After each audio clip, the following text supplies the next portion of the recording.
When I first started talking to people, like I'm serious, I met somebody, I go, "So tell me about yourself." And they go, "Well, I am demisexual, non-binary, pansexual with this and that." And I'm like, "Oh my gosh." It was like a scene out of LA Story when they're like, "Can I get a double half decaf with a twist of lemon, make that an oat milk with a such and your server's writing it all down. But in the end, you're like, you're just getting coffee. Like, coffee. Like, do we have to make this quite so difficult? There's a certain level of identity that we get from labeling ourselves. When I meet somebody now, if they ask, which doesn't happen often, but if they ask, I will call myself a transgender woman because I want to call out where I started. That's important to me. But we do want to break people down into about a bajillion categories, Oh you my know? god, I'm so glad you said that because I was gonna ask you, like, why is there so many fucking categories?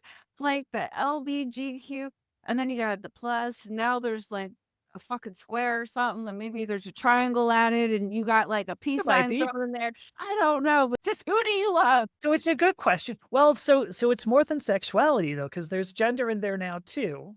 Because the two are related in my opinion. And I know I've had um it always seems to be older British men. I don't know why this is, but I'll get yelled at by old British men who say, "Look, I don't know what you're doing, but you're not part of my community. Get out."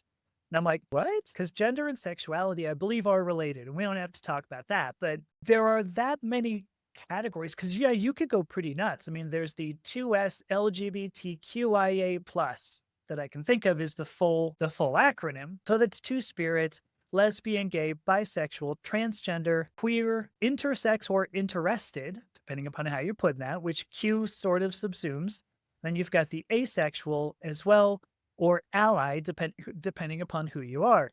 Then the plus is to say, like, if we come up with any more categories, like, they're just in the acronym, okay, but we already hit 8 characters, and we're kinda finished. So, anyway, I think we have become a society of labels. We have to label people. I mean, I could ask the same question. You know how many sects of Christianity there are? I mean, me neither. Crap, I was hoping you would be like, "Oh, 12." Wrong No. girl.